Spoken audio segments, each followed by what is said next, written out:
Next, tragedy strikes, accidents happen. Be there when the calls come in. It's back-to-back episodes of Rescue 911. Next on Discovery Health Channel.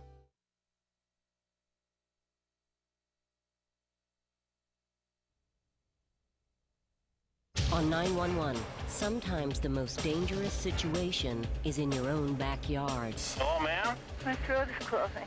Felt like she was drifting away.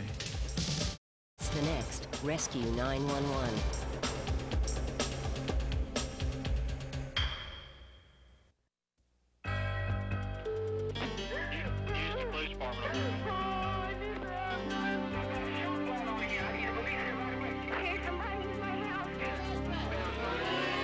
This is 911. Do you have an emergency?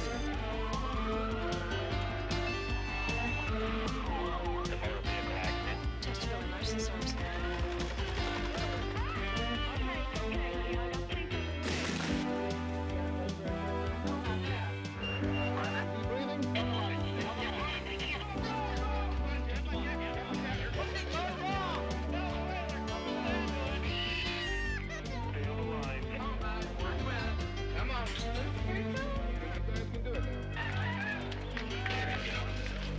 They're very good hands here. We try to prepare ourselves for any emergency, but some seem so small, we may overlook them. I'm William Shatner.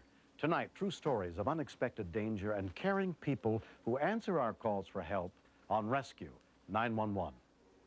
We begin on June 2nd, 1990, in the suburbs of Las Vegas, Nevada, as Danielle Ingersoll was working on her house alone. While her husband Joe was away on a fishing trip, Danielle had decided to clean and repair the solar heating system on the roof. I understand she got started real early, about 7 o'clock in the morning, and spent about 3 hours on top of the roof.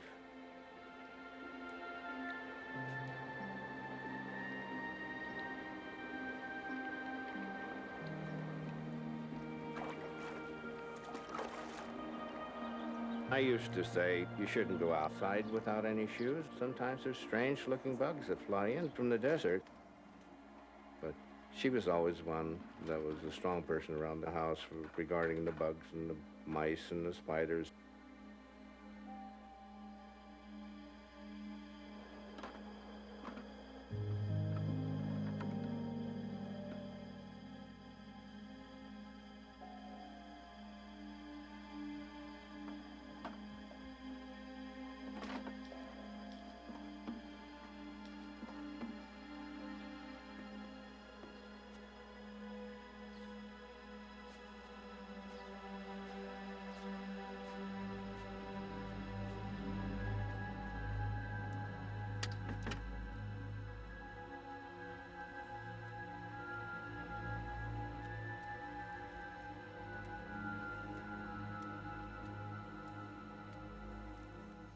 At 12 noon, a call came in to Metro Communications.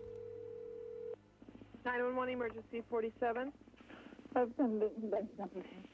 I feel like I'm gonna Okay, let me die. transfer you to medical, ma'am. Stay on the line. Her call was transferred to emergency medical dispatcher John Darnell. Medical emergency. Hello? I heard nothing at first. Yeah? She sounded like an elderly female, said she was bitten by something and said she felt like she was going to die. And she hung up? No? She's still on the phone. Hello, ma'am? I immediately tried to call back on the line. The line was busy. I was extremely concerned. Generally, someone will be very sick from a bite, but not feel that they're going to die. This dispatch is for Rescue 13 here in lieu of Rescue 14. The nearest available rescue unit was dispatched from the airport, 6 miles away. When we continue, She was getting little to no oxygen to her brain, and they say 4 to 6 minutes, and it's over. My throat is closing. Next on Discovery Health Channel. 911. It's the call that saves lives. True stories that one day could help you in an emergency. Rescue 911, coming up next, only on Discovery Health Channel.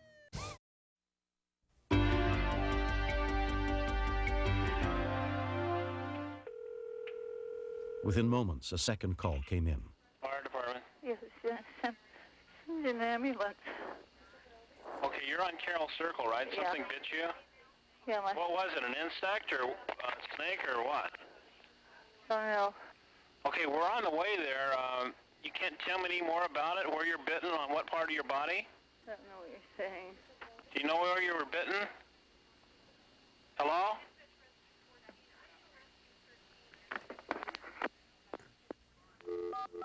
Apparently she was blacking out, losing consciousness, and inadvertently hanging up the phone. She sounded like somebody on her last breath of air. Because Las Vegas has an enhanced 911 system, John could read the caller's phone number off the screen automatically. Yes.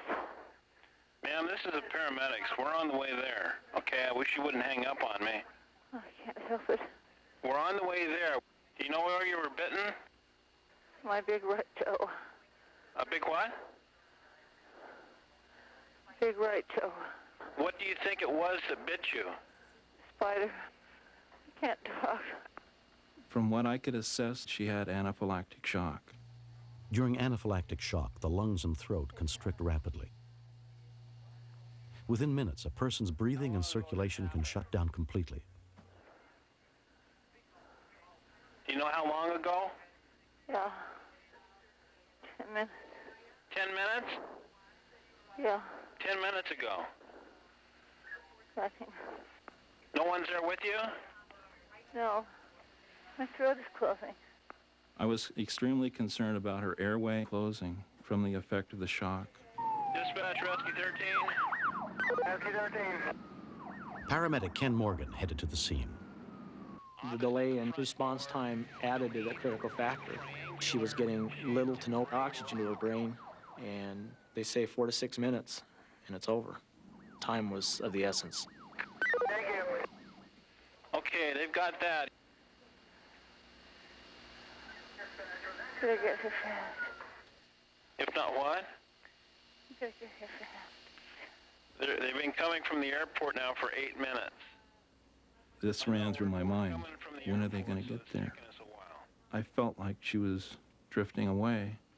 Go through the side gate. The back door. It's open.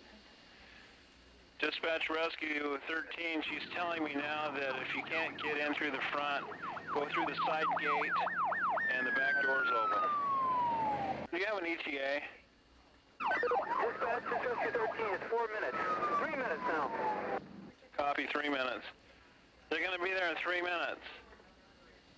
Hurry. I think I'm dying.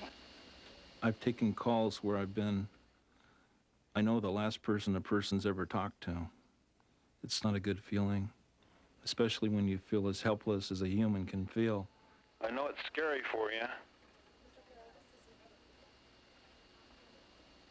Hello?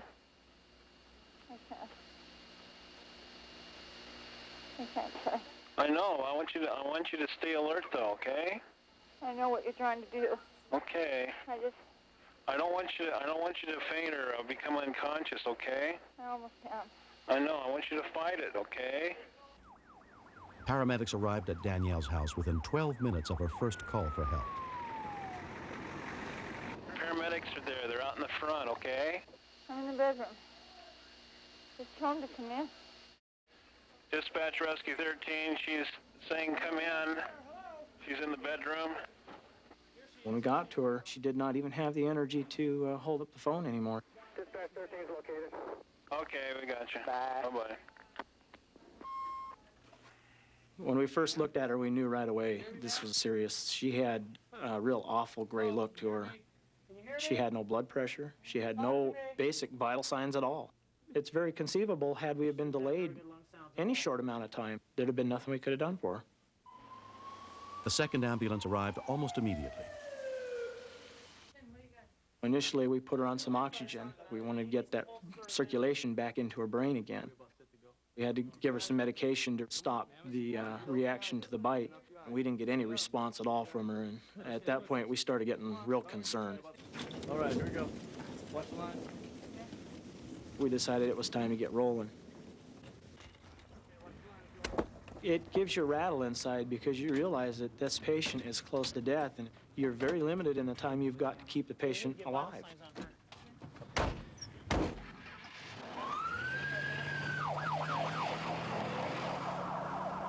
Rescue 13 on Channel 2, Adam.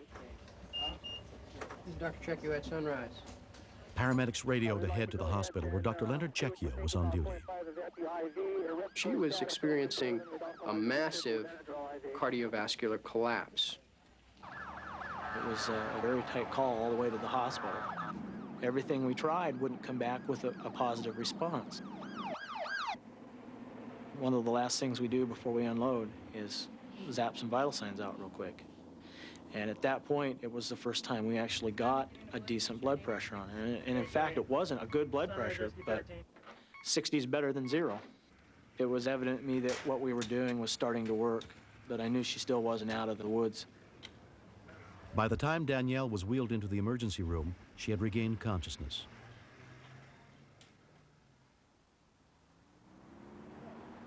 She spent 4 days in the hospital. The doctors found no sign of lasting injury to her heart or brain. I don't want to do it again to have it fun. On the last day of her stay, Danielle received some very special visitors. Hi. How you doing? Oh, I'm doing great.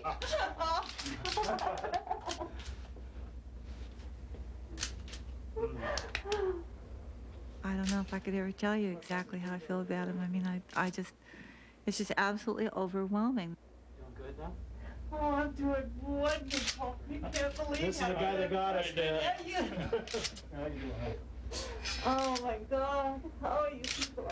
Knowing that she was so near death and then to see such a jubilant, wonderful lady was like the difference between night and day. You had me worried. It was very, very good to see that.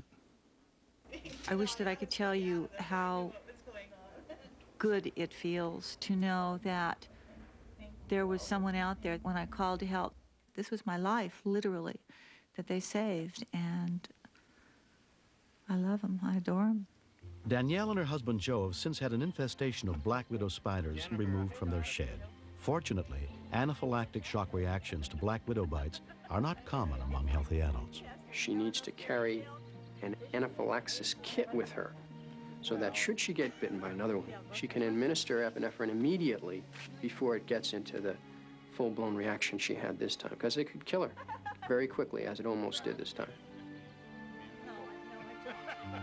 Since Mom had her accident, I've thought very much about what my life would be like if she didn't make it, and it scares me. I don't think I'm ready to be without my mom. Sounds crazy, as old as I am, but I love her more than anybody in this whole world. Next.